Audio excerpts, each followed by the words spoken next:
प्रभु यीशु के दुख भोग के बारे में हम सभी जानते हैं, लेकिन प्रभु यीशु के मानव रूप में उनके जीवन का अंतिम दिन यानी पुण्य गुरुवार के शाम से लेकर पुण्य शुक्रवार के शाम तक का जो समय 24 घंटे का जो समय, यह हमारी भक्ति के लिए बहुत ही महत्वपूर्ण एक दिन है।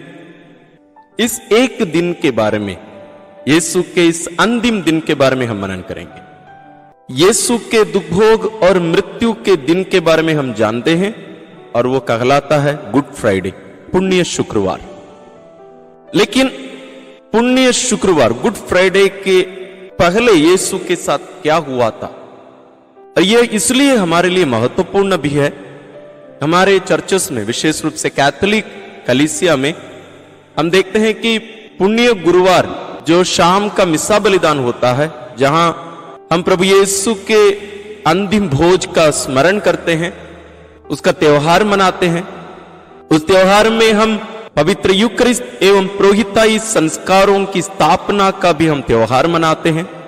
उसके बाद हम हमारी कैथोलिक कलीसिया में देखते हैं रात्रि जागरण 12 बजे तक आराधना रहती है, और बहुत सारे चर्चेस में सुबह 6 बजे से लेकर दोपहर 12 बजे तक भी मौन आराधना रहती है, और कहीं कहीं उसको 3 बजे तक भी ले जाते हैं, क्रूस का रास्ता तक। लेकिन हम आज के इस मनन चिंतन में प्रभु यीशु के इस अंतिम दिन यानी पुण्य गुरुवार का शाम 5 बजे से लेकर पुण्य शुक्रवार यानी गुड फ्राइडे शाम 5 बजे तक प्रभु यीशु के जीवन में जो घटनाएं घटी, जिनको हम वचन पर आधारित पवित्र बाइबल से लेकर मनन करेंगे।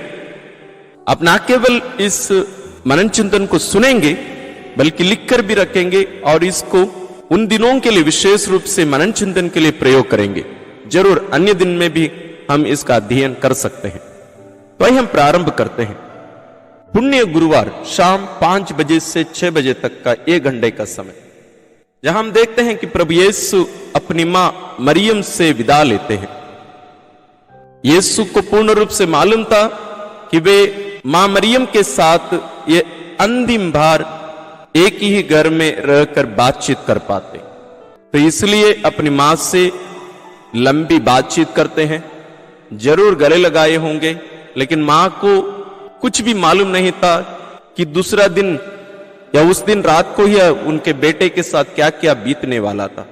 उनको कुछ भी मालूम नहीं था, लेकिन यीशु को सब कुछ मालूम था।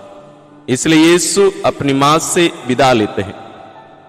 हो सकता है यीशु की बातों से मरियम को कुछ ना कुछ संकेत तो जरूर मिले होंगे। हाँ, यह तो स्पष्ट है कि मरियम को इसकी पूर्ण जानकारी नहीं थी। और यह समय, भले ये बाइबल में इसके बारे में नहीं लिखा गया है, लेकिन यह इसलिए हमारे लिए बहुत ही महत्वपूर्ण है क्योंकि प्रभु यीशु के मिशन कार्य मां मरियम के साथ प्रारंभ होता है और मां मरियम के साथ समाप्त होता है। मतलब प्रभु यीशु का शरीर धारण मरियम के गर्भ से प्रारंभ होता है, और वो मिशन कार्य वो क्रूस पर समाप्त होता है, और वहां क्रूस के नीचे यीशु की मां खड़ी रहती है। तो इसलिए मां मरियम की उपस्थिति इस मुक्ति कार्य में एक अभिन्न अंग है, अहम है, बहुत ही महत्वपूर्ण है। और इस मनन चिंतन में भी हम मां मरियम को अपने साथ ले चले तो शायद हमारा मनन चिंतन और बेहतर होगा, और भक्तिमय होगा, और फलदायी होगा। तो इसलिए मां मरियम को हम पहले ही इस घड़ी में याद करते हैं। दूसरी घड़ी है शाम 6 बजे से 7 बजे का। यहां वे अपनी मां से विदा लेकर अंतिम भोज के लिए जो कमरा तैयार किया गया था, उस कमरे की ओर यीशु अग्रसर होते हैं, उस कमरे की ओर चले जाते हैं। और ये वो जगह है जहां प्रभु यीशु अपने 12 प्रेरितों के साथ मिलकर अंतिम बार भोजन करेंगे, जहां वे पवित्र यूकरिस्ट एवं पुरोहिताई संस्कारों की स्थापना भी करेंगे। तो यह जगह बहुत ही महत्वपूर्ण है। और जो समय यीशु अपनी मां से विदा लेकर यहां इस कमरे की ओर, जो सिनकल कहलाता है, वहां की ओर जब रवाना होते हैं, निकल पड़ते हैं, उनके मन में जो भावनाएं उमड़ पड़ती हैं, क्योंकि उनको मालूम था कि उनका मिशन एक प्रकार से संपन्न होने वाला है, पूर्ण होने वाला है। इसलिए ये जो घड़ी शायद यीशु अकेले भी रहे होंगे, तो ये बहुत ही महत्वपूर्ण है। तीसरी घड़ी है 7 बजे से 8 बजे के बीच का समय। ये प्रभु यीशु का अंतिम भोज का है। वास्तव में ये यूक्रिस्त की स्थापना का समय नहीं, बल्कि पास्का समारोह, यानी पुराने विधान के अनुसार जो भोजन करना था, जिसको अंग्रेजी में हम द लीगल सपर कहते हैं, एक प्रकार से वो नियमित अंतिम भोज था। असली में इसके बाद ही पवित्र यूक्रिस्त की स्थापना करते हैं। तो उस भोजन को हम पढ़ सकते हैं तीनों सुसमाचार में, मत्ती, मार्कुस और लूकस में। लूकस में हम इसको पा सकते हैं, लूकस रचित सुसमाचार अध्याय 22 पद संख्या 14 से 18। उसकी अगली घड़ी है 8 बजे से 9 बजे का समय, जहां प्रभु यीशु पवित्र यूक्रिस्त एवं पुरोहिताई संस्कारों की स्थापना करते हैं, जिसको हम लूकस रचित सुसमाचार अध्याय 22 पद संख्या 19 से 20 में हम पढ़ सकते हैं। असली में ये तीनों सुसमाचार में है।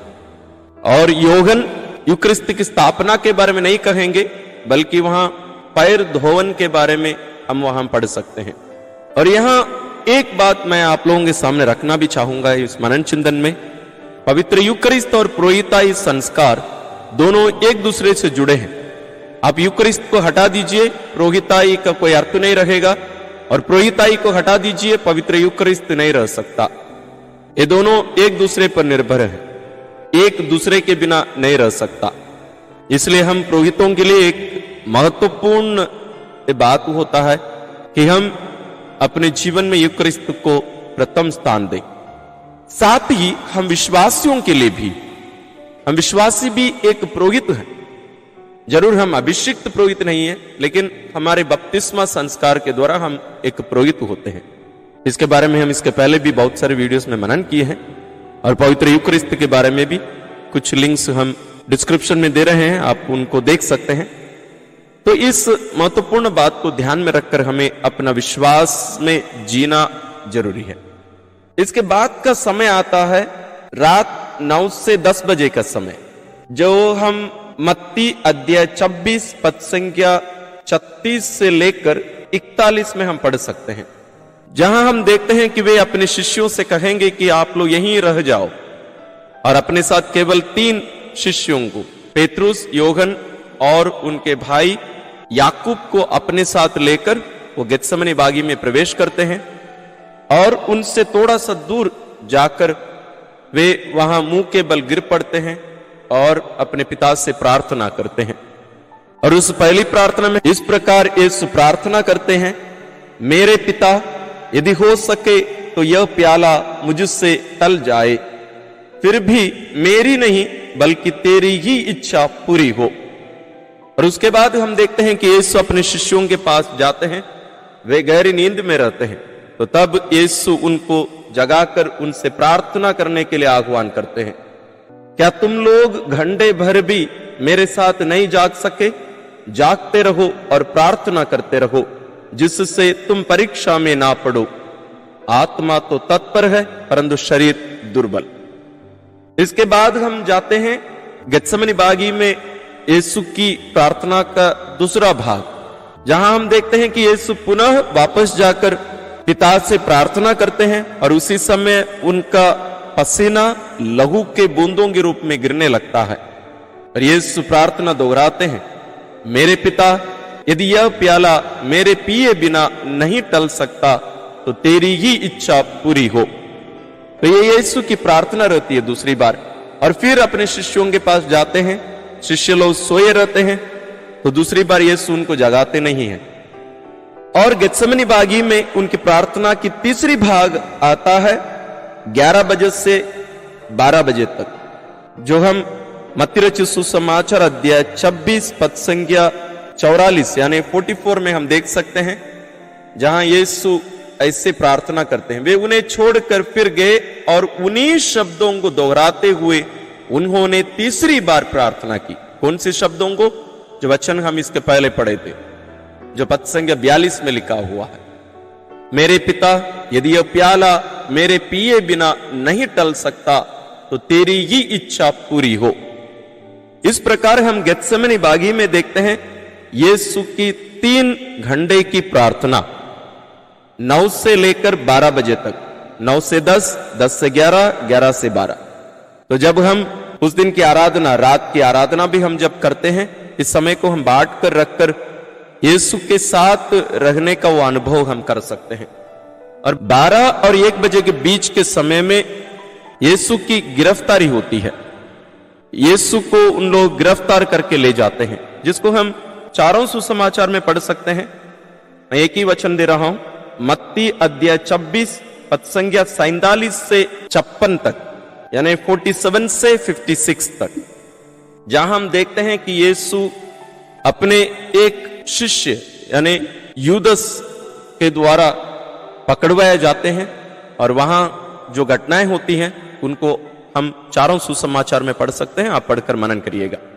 उसके आगे की घड़ी है 1 बजे से 2 बजे के बीच का समय, जो वास्तव में बाइबल में नहीं लिखा गया है, लेकिन ये बहुत ही महत्वपूर्ण एक घड़ी है, जो हम पाते हैं गेत्सेमनी बागी से यीशु को गिरफ्तार करके जाने के रास्ते में एक विशेष जगह है, जो हम पाते हैं यूहन्ना अध्याय 18 पद संख्या 1 में।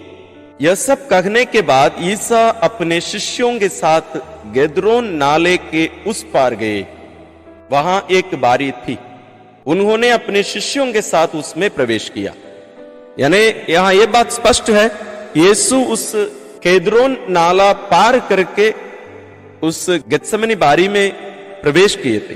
तो वापस लौटते समय, यानी गिरफ्तार किए जाकर लोगों के साथ जाते समय, यह कहा जाता है कि यीशु वहां गिरा दिए गए थे, क्योंकि उनको आराम से ऐसे चलाकर नहीं लेके गए, लोग उनको बांध कर खींच कर लेके जा रहे थे।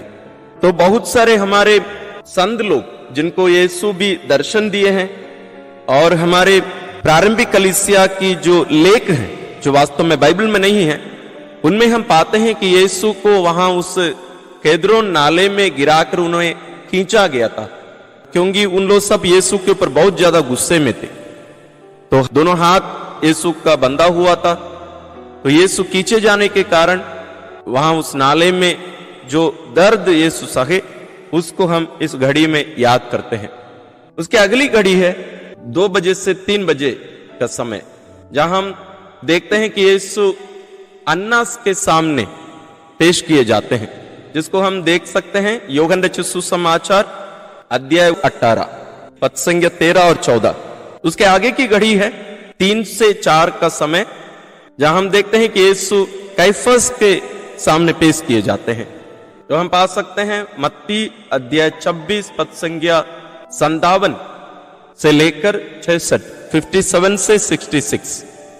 और उसकी अगली घड़ी 4 से 5 बजे के समय, जहां हम देखते हैं कि यीशु सैनिकों के हवाले कर दिए जाते हैं, वे उनका उपहास करते हैं, जिसको हम पढ़ सकते हैं मत्ती अध्याय 26 पद संख्या 67 से लेकर 68, 67 से 68 में हम देख सकते हैं। उसकी अगली घड़ी यीशु बंदी गृह में रखे जाते हैं 1 घंटे के लिए, वो है 5 बजे से सुबह 6 बजे का समय, जो हम पढ़ सकते हैं लूकास रचित सुसमाचार अध्याय 22 पद संख्या 63 से 65 तक। उसकी अगली घड़ी हम देखते हैं सुबह 6 बजे से 7 बजे का समय, जहां हम पाते हैं कि यीशु दूसरी बार कैफस के सामने पेश किए जाते हैं, जो उन्हें मरण दंड के योग्य पाते हैं, और यीशु को पिलातुस के पास भेज देते हैं, जिसको हम पाते हैं यूहन्ना अध्याय 18 पद संख्या 19। उसके अगली घड़ी है सुबह 7 बजे से 8 बजे का समय। हम देखते हैं कि यीशु पहली बार पिलातुस के सामने पेश किए जाते हैं, लेकिन पिलातुस यीशु में कोई भी दोष नहीं पाता है, तो उन्हें हेरोद के पास भेज देते हैं, जिसको हम पा सकते हैं लूकास अध्याय 23 पद संख्या 1 से 10। उसके अगली घड़ी सुबह 8 बजे से 9 बजे का समय, जहां यीशु दूसरी बार पिलातुस के सामने पेश किए जाते हैं, जहां लोग बरअब्बस की रिहाई की मांग करते हैं और यीशु को दंडाज्ञा दी जाती है। और यहां हम प्रभु यीशु जो कोड़े लगाए गए थे, उस भयानक घटना को हम इस घड़ी में याद करते हैं, जिसको हम पा सकते हैं लूकस अध्याय 23 पद संख्या 11 से 25। उसकी अगली घड़ी है 9 से 10 के बीच का समय, जहां हम देखते हैं कि यीशु के सिर पर कांटों का मुकुट रखा जाता है और यीशु को पिलातुस लोगों के सामने पेश करते हैं, यह कहकर यह है वह मनुष्य, जिसको हम पा सकते हैं मार्कुस अध्याय 15 पद संख्या 16 से 20। उसकी अगली घड़ी है सुबह 10 बजे से लेकर 11 बजे का समय, जहां हम देखते हैं कि यीशु अपना क्रूस उठाकर कलवारी की ओर जाते हैं। यह हम पा सकते हैं योहन अध्याय 19 पद संख्या 17 से 24। वास्तव में ना केवल ये एक एक सुसमाचार में है, वास्तव में चारों सुसमाचार में, लेकिन कुछ बातें कोई सुसमाचार में ज्यादा विस्तार रूप से दिया गया है तो अन्य सुसमाचार में छोटे रूप में दिया गया है। इसके आगे का समय है सुबह 11 बजे से दोपहर 12 बजे का समय, जहां यीशु निर्वस्त्र कर दिए जाकर क्रूस पर मारे जाते हैं, जिसको हम मत्ती अध्याय 27 पद संख्या 35 और अन्य तीनों सुसमाचार में हम देख सकते हैं। 12 से 1 बजे का दोपहर का समय हम क्रूसित प्रभु की दुखभोग का, क्रूस में ही उनके दुखभोग की पहली घड़ी को याद करते हैं। इस घड़ी में हम देखते हैं कि यीशु बहुत कम बोलते हैं, लेकिन ये जो कथन है अलग अलग लोगों से कहा गया है। इसके बारे में हम इसके पहले एक वीडियो बनाए हैं, प्रभु यीशु के अंतिम 7 वचन। उसका पहला हम देख सकते हैं लूकस रचित सुसमाचार अध्याय 23 पद संख्या 34 में 23:34 में ये लिखा है, पिता इन्हें क्षमा कर, क्योंकि ये नहीं जानते कि क्या कर रहे हैं। उसकी अगली घड़ी है दोपहर 1 बजे से लेकर दोपहर 2 बजे के बीच का समय। इसमें भी हम उनके उस भयानक दर्द को अनुभव कर सकते हैं, और इस बीच में भी यीशु कुछ वचन बोले हैं। तो क्रूसित प्रभु का दूसरा वचन है, मैं तुमसे यह कहता हूं कि तुम आज ही परलोक में मेरे साथ होगे। और मैं आप लोगों से कह दूं, इन सब के बारे में हम इसके पहले भी मनन किए हैं, इन 7 वचनों का। उसका लिंक हम नीचे डिस्क्रिप्शन में दे रहे हैं, आप उनको भी देख सकते हैं। और ये वचन हम पाते हैं लूकस रचित सुसमाचार अध्याय 23 पद संख्या 43 में 23:43। और इसी के अंतर्गत हम तीसरा वचन भी सुनते हैं, यह है, वे अपनी माता से कहते हैं, भद्रे यह आपका पुत्र है। और अपने प्रिय शिष्य से कहते हैं, यह तुम्हारी माता है। इसको हम पा सकते हैं योहन रचित सुसमाचार अध्याय 19 पद संख्या 26 और 27। और चौथा वचन भी हम इसी दूसरी घड़ी में ही देखते हैं, वो है, मेरे ईश्वर तूने मुझे क्यों त्याग दिया है। मत्ती अध्याय 27 पद संख्या 46 27:46। क्रूसित प्रभु के क्रूस पर तीसरी घड़ी में हम 2 बजे से लेकर 3 बजे के समय पर मनन करते हैं, जहां हम देखते हैं कि यीशु भयानक दर्द में ना तो चिल्ला सकते, ना रो सकते, ना ठीक से सांस ले सकते हैं। उस भयानक दर्द का अनुभव करते हुए यीशु आखिरी 3 वाक्य क्रूस से कहते हैं। तो 5वां वाक्य इस प्रकार है, मैं प्यासा हूं। योहन रचित सुसमाचार अध्याय 19 पद संख्या 28। और उसके बाद 6वां है, सब पूरा हो चुका है। योहन अध्याय 19 पद संख्या 30। और आखिरी वचन, उनकी मृत्यु के पहले आखिरी वचन यह था, पिता मैं अपनी आत्मा को तेरे हाथों सौंपता हूं। लूकस अध्याय 23 पद संख्या 46। और यह कहकर यीशु अपना प्राण त्याग देते हैं, हमारे लिए अपना प्राण अर्पित कर देते हैं।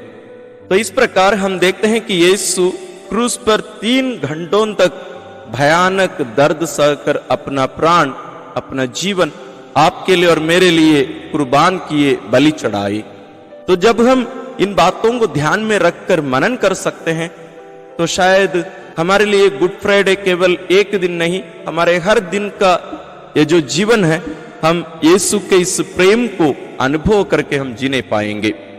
यीशु की मृत्यु के बाद, यानी यीशु की मृत्यु लगभग 3 बजे हुई थी। 3 से 4 बजे का जो समय है, हम देखते हैं कि यीशु के बगल को छेदित किया गया था। ये क्योंकि उस दिन पास्का का त्योहार था, तो वे नहीं चाह रहे थे कि लाश या कोई भी दंडित व्यक्ति क्रूस पर टंगे रहे। इसलिए उन लोग प्रमाणित करने के लिए या लोगों को मार देने के लिए उनके टांगों को तोड़ देते थे। लेकिन जब यीशु के पास आए तो वे देखे कि यीशु पहले ही मर चुके थे। लेकिन ये इसको प्रमाणित करने के लिए, स्पष्टीकरण के लिए, एक सैनिक ने उनके बगल में भाला मारा, जिसको हम पढ़ सकते हैं योहन अध्याय 19 पद संख्या 31 से 36 के बीच में। 34 में लिखा है, लेकिन एक सैनिक ने उनकी बगल में भाला मारा और उसमें से तुरंत रक्त और जल बह निकला। ये जो घड़ी है, ये जो घटना है, हम जानते हैं आज भी प्रभु यीशु इस घटना के द्वारा अपनी दया हम पर बरसाते रहते हैं, जिसको आज हम डिवाइन मर्सी के नाम से जानते हैं, या ईश्वरीय दया के रूप में या करुणा के रूप में हम जानते हैं, जिसको हम 3 बजे की जो विनती हम करते हैं, प्रभु यीशु की इस मृत्यु को याद करके हम उस प्रार्थना करते हैं। तो इस घड़ी हम उस प्रार्थना को भी, उन बातों को जो प्रभु यीशु स्वयं संत फौस्तीना को दर्शन देकर बताए थे, हम उस प्रार्थना को इस घड़ी हम कर सकते हैं। विशेष रूप से चालीसा में और कहीं कहीं हर दिन लोग 3 बजे के समय ये प्रार्थना अपने घरों में या चर्चेस में करते हैं। आप भी इसको करने की कोशिश करिए। और इस घड़ी में यीशु की इस घटना के बाद, यानी उनके बगल को छेदने के बाद, यीशु क्रूस से नीचे उतार दिए जाते हैं और यीशु को उनकी मां मरियम के गोद में रख दिया जाता है। और हम जान सकते हैं कि मरियम कितने दुख के साथ अपने पुत्र को गले से लगाकर, शायद आखिरी बार गले से लगाकर कितनी रोई होगी, कितना दुख सही होगी। और यही पुत्र एक दिन पहले, लगभग 24 घंटे पहले, अपनी मां से मिलकर जीवित रूप में अपनी मां से अंतिम बार गले लगाए थे। अब एक प्रकार से लाश के रूप में उनके गोद में पड़े हैं। और इसके बाद का समय है 4 से 5 बजे का समय, जिसको हम योहन अध्याय 19 पद संख्या 38 से 42, 38 to 42 में देख सकते हैं, जहां हम प्रभु यीशु के दफन के बारे में हम पढ़ते हैं।